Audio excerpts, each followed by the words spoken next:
नमस्कार, MP news cast में आपका स्वागत है। मैं हूं आपके साथ आशी तिवारी। देश दुनिया की तमाम बड़ी खबरों के लिए बने रहिए हमारी न्यूज के साथ। भारतीय संस्कृति के अनुसार दीपावली पर्व के बाद कार्तिक मास की शुक्ल पक्ष की नवमी तिथि को अक्षय नवमी कहा जाता है। अक्षय नवमी का शास्त्रों बड़ा महत्व बताया गया है।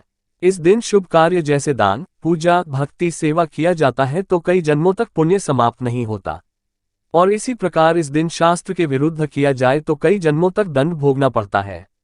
इसलिए अक्षय नवमी के दिन ऐसा कोई काम नहीं करना चाहिए जिससे किसी को कष्ट हो। इसलिए अक्षय नवमी के दिन शास्त्रों में आंवले के वृक्ष की पूजा करने का विधान बताया गया है। ऐसी मान्यता है कि अक्षय नवमी के दिन आंवले के वृक्ष में भगवान विष्णु और शिव जी का निवास होता है।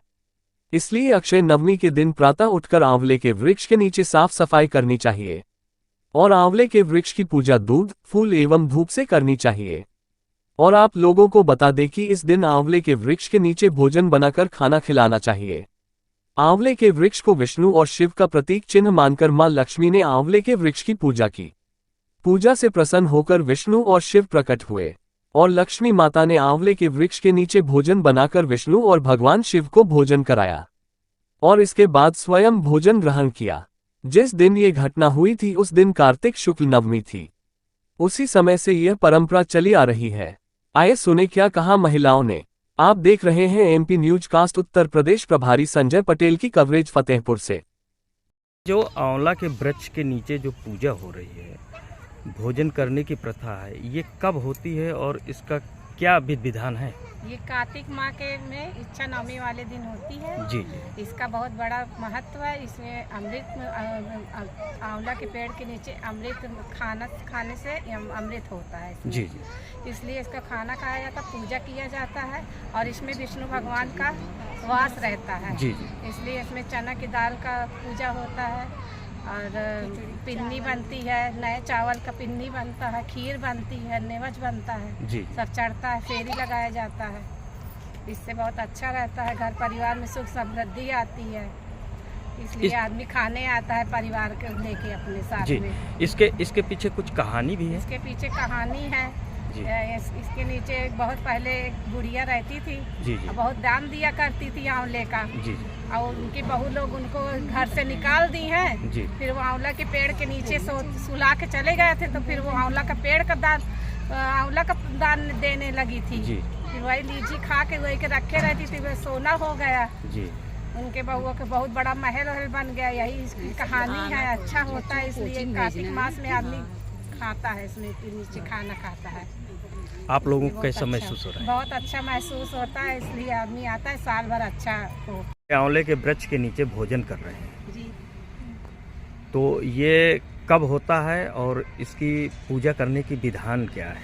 इसमें की पूजा करने की विधान बहुत ही आसान है जी। और अच्छा है। इसमें की पूजा करने से बहुत ही पुण्य प्राप्त होता है। ये कार्तिक माह में नवमी दिवस में आते हैं। जी। और इसमें तो साधारण से पूजा होती है जो भगवान विष्णु जी का मान्य है। जी। जी। और इसमें तो बहुत ही ज़्यादा फलदायक होते हैं। जो इसमें पूजा करता है वो इच्छा फल प्राप्त होता है। जी। और इसके पीछे कोई कहानी है क्या? जी कहानी होती क्या है। क्या है? इसमें कहानी भी होती है। एक माँ और बच्चे की कहानी है। जी। जो वो माँ रहती है अंधी। जी। और वो दान पुण्य बहुत करती है। वो बच्चे के लिए कहती कि ये आंवला के नीचे व्रत पूजा करती है और उससे इच्छा मांगती है कि मेरे बेटे बच्चे सब खुशी से रहें। मास के नवमी के दिन इसे अक्षय नवमी भी कहते हैं। जी। आंवला नवमी भी कहते हैं। सभी सुहागिन महिलाएं इस पेड़ की पूजा होती है, आंवला की पेड़ की। जी।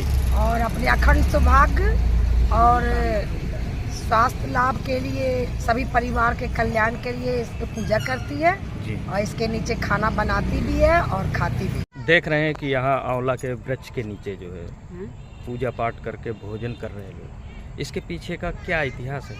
इसके पीछे का तो हमें नहीं जानकारी है, लेकिन हम लोग जो है आखा नवमी के दिन आंवला के नीचे खाने आते हैं। इसका बहुत बड़ा महत्व है, इसलिए हम लोग यहाँ पे खाना खाने और आंवला का पूजा करते हैं पहले, फिर उसके बाद हम लोग यहाँ भोजन ग्रहण करते हैं। फिर उसके बाद सब लोग पिकनिक मना के फिर अपने अपने घर चले जाते हैं और अच्छा भी लगता है और बहुत महत्व भी है इसका।